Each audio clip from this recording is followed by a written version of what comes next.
আরে এটা কি হলো? আমার ঘাড়ে তো শয়তান কামড় দিয়ে দিয়েছে, যার ফলে আমার হাতে একটা অদ্ভুত জিনিস হয়ে গিয়েছে। এটা আমি দাও দিয়ে কেটে ফেলবো, কিন্তু এটা কাটছে না কেন? আরে এটা আমি কি করছি? তরমুজটা আমি কাটতে পারছি না। আরে তুই দাঁড়া, দেখ আমি কিভাবে কেটে দিলাম। আরে তুই এটা কি করলি? তুই তো আমার টেবিল সহ কেটে দিলি। তোকে তো আজকে ছাড়বো না, মিনার বাচ্চা।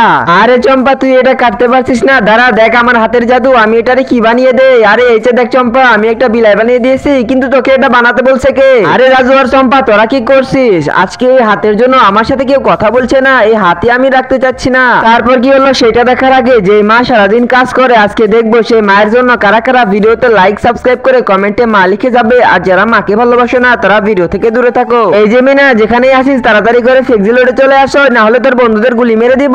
এই তো তোকেও আবার গুলি মেরে দিব। তুই কি ভেবেছিস এই সামান্য গুলি দিয়ে আমার কিছু হবে নাকি?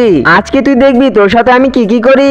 আরে হোঁচট খেয়ে গেলাম কেন? আরে এটা কি হলো? হয়তো আমার ছোঁয়াতেই মেয়ে হয়ে গিয়েছে। এখান থেকে ভাগ শালা। রাজু আর চম্পা, তোদের দড়ি আমি খুলে দিয়েছি, এবার আমি চলে যাই, তোরা ভালো থাকিস। প্লিজ বন্ধুরা, এর পরের পার্ট দেখতে চাইলে তোমরা ভিডিওতে লাইক করে দাও।